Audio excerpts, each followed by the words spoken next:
সুপ্রিয় ভিউয়ার্স, আন্তর্জাতিক সংবাদে সবাইকে স্বাগত জানাচ্ছি। প্রথমে জানিয়ে দেব সংবাদ শিরোনাম, এরপর বিস্তারিত। শহীদদের রক্তের বিনিময়ে ফিলিস্তিন ভূখণ্ড থেকে ইসরায়েল মুছে যাবে, জানালো হামাস। আরো জানিয়ে দিব, ইরান রাশিয়ার ক্ষেপণাস্ত্র পাঠিয়েছে মর্মে ইউক্রেনের কাছে কোনো প্রমাণ নেই, জানানো জেলেনস্কি। আমি পদত্যাগে রাজি বললেন মমতা।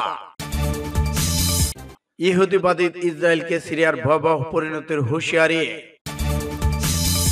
জাপান সাগরে বেশ কয়েকটি ব্যালিস্টিক ক্ষেপণাস্ত্র নিক্ষেপ করলো উত্তর কোরিয়ার যুদ্ধের প্রস্তুতি। এবার শেখ হাসিনাকে ফিরিয়ে দেওয়ার প্রশ্নে যা বললেন ভারতের পররাষ্ট্রমন্ত্রী।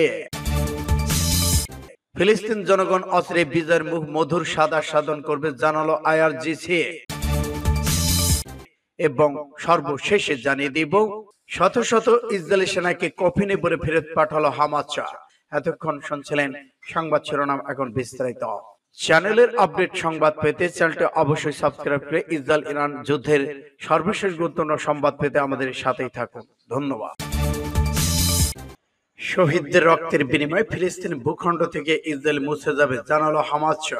ফিলিস্তিনে ইসলাম প্রতিরোধ আন্দোলনে হামাস বলেছে, সংগঠনটির সাবেক পলিট ব্যুরো প্রধান ইসমাইল হানিয়া শাহাদাত ফিলিস্তিন জনগণের প্রতিরোধকে আরো বেশি শক্তিশালী, ইহুদিবাদী ইসরায়েলকে আরো বেশি ধ্বংসের কাছাকাছি। হামাসের নয়া পলিট ব্যুরো প্রধান ইন্ডিয়া সিনহার মুসলিম বিশ্বের বিভিন্ন নেতার কাছে পাঠানো এক বার্তায় এ মন্তব্য করেন। ইসমাইল হানিয়া শাহাদাতের পর এসব নেতা সিনহারকে বার্তা পাঠিয়ে শোক সমবেদনা জানিয়েছেন। এদিকে সিনহার বার্তা আরো বলেছে, এই তাজা রক্ত শহীদদের বরকতময় কাফেলা নাৎসি ইহুদিবাদী ইসরায়েলি মোকাবেলায় আমাদের দৃঢ়তা শক্তি বৃদ্ধি করবে এবং পরিণতিতে এই দখলদার শক্তি ফিলিস্তিন ভূমি থেকে বিতাড়িত হবে বলে আশাবাদী। হামাসের পলিট ব্যুরো প্রধান সেই বিজয়ের মাধ্যমে আমরা জেরুজালেম আল কুদসকে রাজধানী করে একটি স্বাধীন সার্বভৌম ফিলিস্তিন রাষ্ট্র প্রতিষ্ঠা করতে সক্ষম হব। তিনি বলেছেন, ইসমাইল হানিয়ার শাহাদাত প্রমাণ করেছে যে আমাদের নেতা যোদ্ধাদের রক্ত সাধারণ ফিলিস্তিনের জনগণের রক্তের চেয়ে মোটেও দামি না। 17 টুডে MMI। ইরান রাশিয়ার ক্ষেপণাস্ত্র পাঠিয়েছে মর্মে ইউক্রেনের কাছে কোনো প্রমাণ নেই, জেলেনস্কি স্বীকারোক্তি। ইউক্রেনের প্রেসিডেন্ট ইরান যে রাশিয়া ক্ষেপণাস্ত্র পাঠিয়েছে তার কোনো প্রমাণ তাদের কাছে নেই। ইরানি নিউজ এজেন্সি ইসনা জানিয়েছে, ইউক্রেনের প্রেসিডেন্ট জেলেনস্কি আমেরিকার কর্মকর্তা ও মিডিয়া অভিযোগের পর এই স্বীকারোক্তি করেছেন। অভিযোগ তোলা হয়েছে, ইরান রাশিয়াকে স্বল্প পাল্লার ব্যালিস্টিক ক্ষেপণাস্ত্র সরবরাহ করেছে, কিন্তু এ ব্যাপারে কোনো তথ্য প্রমাণ তাদের কাছে নেই বলে জানিয়েছে। ইরান থেকে রাশিয়া ক্ষেপণাস্ত্র পাঠানোর কথা দু দেশের কর্তৃপক্ষ বারবার অস্বীকার করেছে।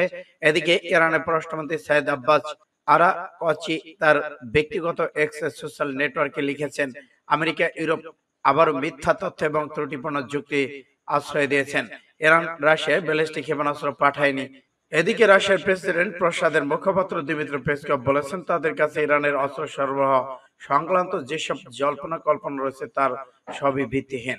সূত্র ফাস্ট টুডে NMA। আমি পদত্যাগে রাজি বললেন মমতা।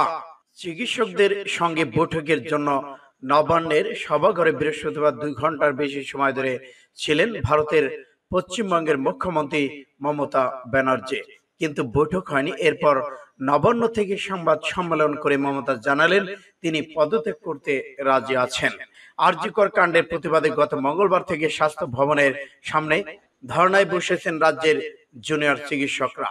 এর আগে পর দুদিন থেকে সঙ্গে বৈঠকে বসতে চেয়েছিলেন মুখ্যমন্ত্রী। বৃহস্পতিবার তৃতীয়বারের মতো বৈঠক ভেস্তে গেল। প্রথম থেকে মুখ্যমন্ত্রী সে বৈঠক দুটি প্রধান শর্ত দিয়েছিল চিকিৎসকরা। তারা চেয়েছিলেন এই বৈঠকে সরাসরি সম্প্রচার হোক, 30 জন প্রতিনিধি নিয়ে নবান্নে বৈঠক করতে চেয়েছিলেন তারা, তবে এই দুই শর্তেই আপত্তি জানায় রাজ্য। এদিকে 3 দিনে সমাধান করতে পারলো না, বাংলার মানুষের কাছে ক্ষমা চাইনি। যারা নবান্নের সামনে এসে বৈঠকে এলেন না তাদের আমি ক্ষমা করলাম। আমি পদত্যাগ করতে রাজি আছি। সাধারণ মানুষ রং বুঝতে পারেননি, ওরা বিচার চায় না, চেয়ার চায়। আশা করি মানুষ সেটা বুঝেছেন। সূত্র আনন্দবাজার NDTV পত্রিকার। ইহুদিবাদী ইসরায়েলকে সিরিয়ার ভয়াবহ পরিণতির হুঁশিয়ারি।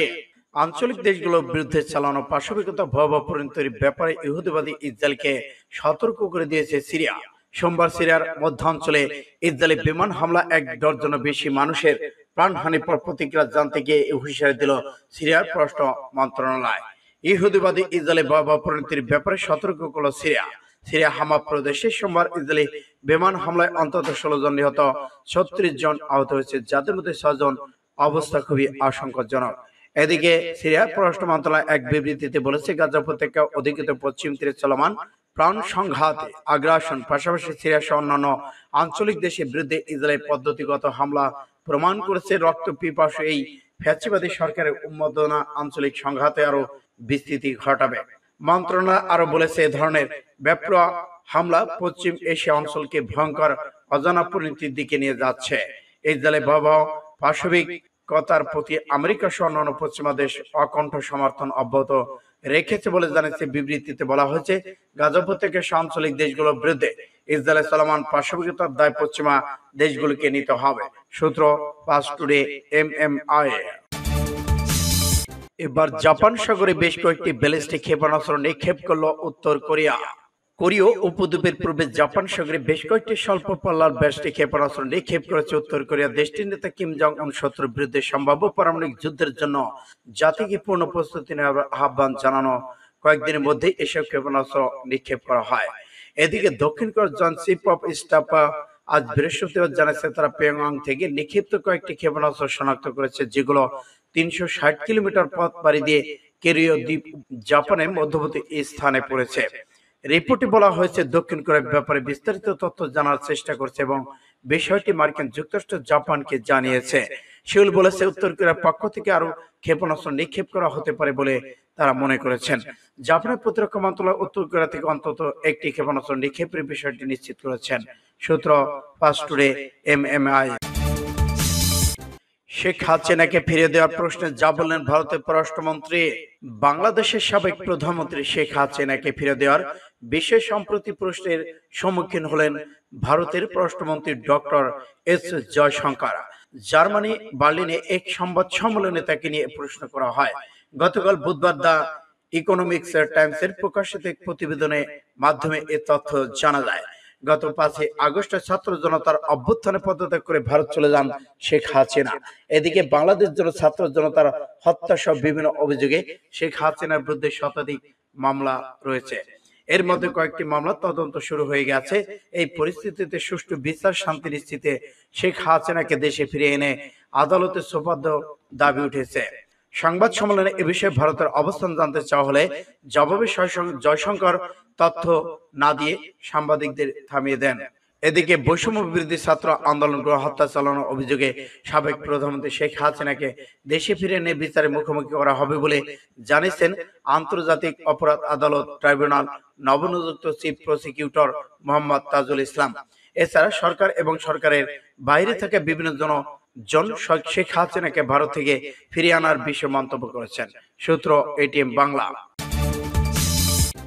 আমরা সকল শত্রুকে তাড়া করে শাস্তি দেব, জেনারেল সালামি। ফিলিস্তিনের জনগণ অচিরেই বিজয়ের মধুর স্বাদ আস্বাদন করবে। ইরানে ইসলাম বিপ্লবী গার্ড বাহিনী RGCর commander in chief major general Hossein Salami বলেছেন, ফিলিস্তিনের জনগণ অচিরেই বিজয়ের মধুর স্বাদ আস্বাদন করবে এবং ইসরায়েল ও তার মিত্ররা তাদের অপরাধের ফল ভোগ করবে। তিনি গতকাল বুধবার তেহরানে অনুষ্ঠিত এক সংবাদ সম্মেলন বক্তব্যে এ আশা ব্যক্ত করেছেন। জেনারেল সালামি বলেছেন, আজ আমরা গাজাবাসী ফিলিস্তিন প্রতিরোধ দেখতে পাচ্ছি। এটি দৃশ্যত অত্যন্ত বেদনাদায়ক, কিন্তু শিগগিরই এটি ফিলিস্তিন জনগণের ধৈর্যের রহস্য প্রমাণিত করবে। তারা অচিরেই বিজয়ের মধুর স্বাদ আস্বাদন করবে এবং ইসরায়েল তার অপরাধের ফল ভোগ করবে। তিনি আরো বলেছেন, ইরান আজ একটি শক্তিশালী, নিরাপদ এবং গর্বিত দেশ হিসেবে, যেটি জালিমের মুখের ভাষা নয় বরং শক্তিমত্তার ভাষা হয়ে দাঁড়িয়েছে। RGCর প্রধান কমান্ডার বলেছেন, আমরা সকল শত্রু তাড়া করে শাস্তি দেব এবং তাদের বিরুদ্ধে প্রতিশোধ নেব। শত্রুকে তাড়া করে তাকে শাস্তি দেওয়া একটি বাস্তবতার অভিজ্ঞতা আমরা বিগত 45 বছরে বহুবার অর্জন করেছে। সূত্র ইন্ডিপেন্ডেন্ট। রাতের মধ্যে শত শত ইসরায়েলি সেনাকে কফিনে করে ফেরত পাঠালো হামাস। গাজায় ইসরায়েলি সামরিক আগ্রাসন অব্যাহত থাকলে জিম্মি ব্যক্তিদের কফিনে করে ফেরত পাঠানো হবে বলে হুঁশিয়ারি দিয়েছেন ফিলিস্তিনি স্বাধীনতাকামী গোষ্ঠী হামাস। গত রাতে থেকে এই পর্যন্ত শত শত ইসরায়েলি সেনাকে কফিনে করে পেগেট করে পাঠিয়েছে হামাস। বিবৃতিতে কাসসাম ব্রিগেড মুখপাত্র আবু উবাইদা বলেছেন, একটি চুক্তির পরিবর্তে সামরিক চাপের মাধ্যমে বন্দীদের মুক্তি করতে চাচ্ছে ইসরায়েল। সামরিক চাপের মাধ্যমে বন্দীদের মুক্তি কখনো সম্ভব নয়। এর অর্থ জিম্মিরা কফিনে করে ফেরত পাঠানো হবে। বন্দীদের নিরাপত্তার জন্য হামাসের সদস্যদের নতুন নির্দেশনা দেওয়া হয়েছে বলেও বিবৃতিতে জানান ওবায়দা। বাকি বন্দীদের মুক্তির বিষয়ে ফিলাডেলফি বর্ডার থেকে ইসরায়েলি সেনাদের সরিয়ে নিয়ে যাওয়ার শর্ত দিয়েছে তারা। এদিকে গুরুত্বপূর্ণ সীমান্ত থেকে সৈন্য অপসারণ করলে হামাস আবারও অস্ত্র আমদানি শুরু করতে পারে, এমন আশঙ্কায় এ শর্ত মানতে নারাজ নেতানিয়াহু প্রশাসন। সূত্র পাস টুডে।